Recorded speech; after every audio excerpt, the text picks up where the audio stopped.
Hello, welcome to Asleya Reads, where I do take requests to read other fanfictions if I can get the permission from the author, if I don't need to, and so on and so forth. I got permission from the author for this particular story that I'll be reading today, and that is it. We will be diving into the DragonHeart, Dragon Norway X Reader. Chapter 1. There were two documented dragons left in the world. Both remained tethered in chains, mounted on display in the cold atop the highest point in the castle in hopes that, with their souls being born of fire, they would be able to drive away the progressing winter. These were tough times in Alithia. A curse had ravaged the land once bathed in sunlight and warmth. The winds carried sleet that cut through the skin like knives, and the snow fell in a ruthless torrent of blankets painting everything with nothing but the empty color of death. Nowadays, the dragons were nothing more than mere spectacles of times long forgotten, when colorful flames filled the night skies in a dazzling array of both power and beauty. He had been born in a time when the dragons had nearly vanished from the face of the world, in Dragonfall, the period that marked the start of the relentless winter. Being the Dragon Keeper had its ups and downs. Before getting the accidental fortunate of being appointed as the castle's most recent Dragon Keeper, you had heard stories of the luxuries the job would bring: daily food, a roof over your head, decent pay, and best of all, a warm room all to yourself. Now, after getting the privilege of experiencing the job firsthand, you realize through your own naivety that being the Dragon Keeper wasn't as glamorous as it was rumored to be. Sure, you may have gotten your daily food, but like most of the town folk in the surrounding settlements, these rations consisted of cabbage soup, a cold piece of bread, and if you were lucky, a portion of the daily hunter's catch of rabbits. While you may have had a roof over your head, it wasn't the best place to reside in. Light was scarce, the low grumbling of the dragons sputtered on throughout the night. The castle workers always clamored beneath you, and the icy wind whistled through the cracks non-stop. The pay didn't mean anything to you since you never had the time to leave the castle to spend your hard-worked earnings. Instead, you would sneak a few copper pieces to the castle servants, as they had worse than you in the castle cellars. Plus, they had the privilege to go outside to shop for supplies needed in the castle. The only thing that remained true and appreciated of all the rumors was that while things had turned out worse than expected, the never-ending heat radiating from the dragons' bodies was always enough to make you drift off to sleep, despite anything that had happened during the course of your day. As the Dragon Keeper, your duties consisted of feeding the dragons, cleaning up after their droppings, and shining their scales.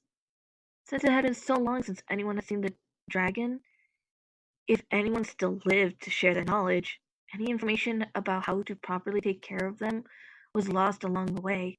Still, it did what you could in silence, watching as the dragons would do anything but lay on the stone flooring with their eyes constantly closed. You had thought that being such large beasts, dragons would have been significantly ferocious and short-tempered. Of course, you had also heard that while beasts by nature, dragons were also highly intelligent. It remained a mystery as to how anyone would come up with such an assumption, if the dragons didn't even speak in the first place. The dragons you had been entrusted to were slightly different in personality and appearance. The smaller one, with the pearly white scales and lavender eyes, was generally calm, but could become quite irritated quite easily when disturbed. The other, with a dark blue armor of scales of sapphire-like eyes, even-tempered throughout your daily routines. Minded your business, he minded his. In time, however, the smaller one had developed an attachment towards you. You noticed that every time you would come up to the top of the castle to bring the dragons their daily meal, the pearl-coated one's head would tilt in your direction, as if expecting you. Its outbursts had dramatically decreased, and it came to a point where you weren't afraid to pet its snout. Soon, you had grown comfortable enough to where you could begin talking to the dragons. It didn't matter whether or not they could understand you or not. Sometimes in a place where everyone was constantly busy, it just helped to have someone to listen to what you had to say. "It's been getting colder and colder," you said to the dragons one day, after delivering their meals through chattering teeth. I don't know if you two can feel it, but it's worse than before." The dragons remained silent and continued to eat their food without giving you so much as a glance.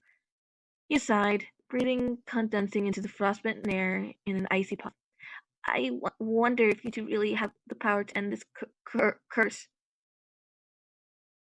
Still, the dragons did not say anything, so you decided that it was best to retreat to your room before your ears froze off from the cold. Once inside, you could hear the voices of men from the floor below you. This is becoming ridiculous. How long has it been? 50 years? The storm hasn't died down. If anything, it's becoming worse by the day. Pretty soon, the forests are going to run out of things to eat. The last of our crops finally succumbed to the winter just a week ago. We're all going to starve if something isn't done. You rubbed your hands together to keep the tips from freezing off. No wonder your rations had become smaller. It wasn't just the village that was running out of food. The castle was beginning to feel the impacts of the everlasting winter too. What do you suggest we do? You heard another voice ask. After a pause, someone else spoke. We're running out of options. If the cold doesn't subside in 3 days' time, I want you to sacrifice one of the dragons on the altar. And that concludes chapter 1 of the DragonHeart. Come back tomorrow for chapter 2.